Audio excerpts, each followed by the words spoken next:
Olá, que bom ter a sua companhia. Hoje a gente vai mergulhar num texto muito importante da Revista Espírita de março de 1859. O tema é um alerta que Allan Kardec fez naquela época e que continua super atual: médiums interesseiros. Esse nosso bate-papo foi preparado especialmente para ajudar no estudo desse tema, então vamos juntos entender as lições que essa leitura, com mais de 160 anos, ainda tem para nos ensinar. E para começar, o texto já lança uma pergunta fundamental, que serve de base para toda a nossa conversa. Pensa comigo, dons espirituais podem ter um preço? Será que dá para colocar uma etiqueta de valor em uma faculdade como a mediunidade? É exatamente esse o dilema que o artigo de 1859 se propõe a analisar. Então, aprofundando um pouco mais, Kardec vai direto ao ponto. Ele expressa uma preocupação muito clara sobre o perigo da ganância, ou como ele mesmo chama, da cupidez, quando ela se mistura com a prática mediúnica. Para ele, esse era um dos maiores obstáculos morais que um médium poderia enfrentar. E para a gente falar a mesma língua, é bom entender direitinho o que o texto quer dizer com médium interesseiro. Olha que interessante, não é só quem cobra dinheiro. A definição é bem mais ampla. É toda pessoa que usa sua faculdade para ter algum tipo de vantagem material ou para alimentar uma ambição pessoal. E aqui vem um ponto-chave do texto. A questão vai muito além do dinheiro. O artigo mostra que esse interesse pode aparecer de duas maneiras diferentes, e as duas são vistas como um grande risco para uma prática mediúnica que se pretende séria. Vamos dar uma olhada nessa divisão que o texto faz. De um lado, a gente tem o pagamento direto, que é a coisa mais óbvia, né? A ideia de cobrar uma taxa por uma consulta, como se a mediunidade fosse uma profissão. Do outro, tem uma coisa mais sutil, que é usar a faculdade como uma espécie de escada para alcançar fama, influência, status. Para Kardec, os dois caminhos desviam a mediunidade do seu propósito real. E aí a gente chega no coração do argumento. O princípio ético que o texto defende é bem simples. A mediunidade é uma ferramenta para o bem. Ponto. A lógica por trás disso é impecável. Se os bons espíritos estão sempre combatendo o egoísmo, não faria sentido nenhum eles apoiarem uma prática que, no fundo, está alimentando esse mesmo egoísmo, certo?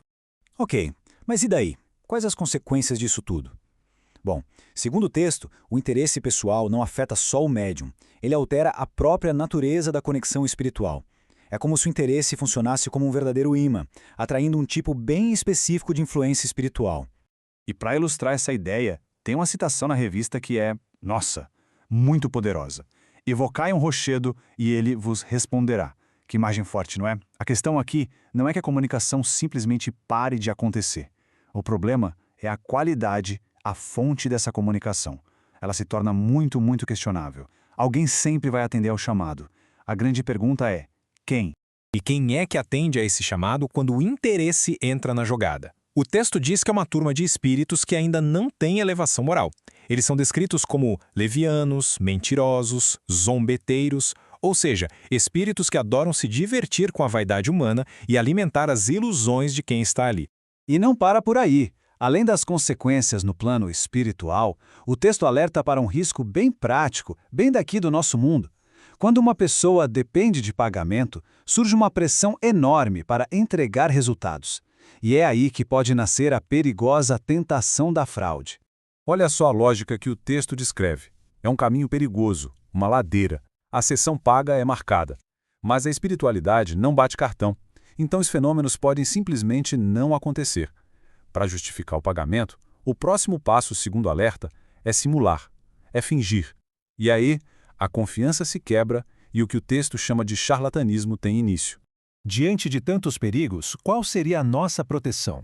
A boa notícia é que o artigo de 1859 não só aponta os problemas, ele também apresenta o que considera ser a principal defesa contra todos esses riscos. E a solução é apresentada de forma bem direta, o desinteresse absoluto. Essa é a grande salvaguarda, funciona como um escudo.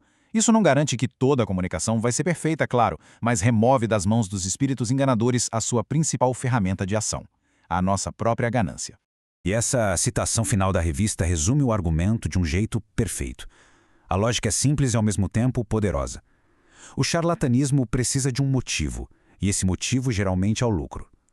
Quando se remove o interesse financeiro, a principal motivação para a fraude deliberada simplesmente desaparece.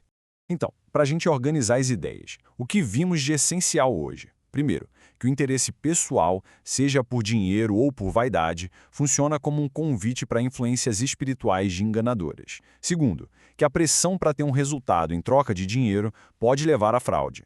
E terceiro, o ponto mais importante, o desinteresse absoluto é o nosso escudo mais forte contra esses problemas.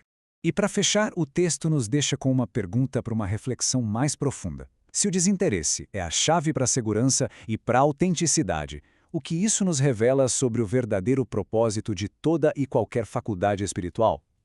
Que este nosso estudo nos inspire a buscar sempre a pureza de intenções em tudo o que fizermos.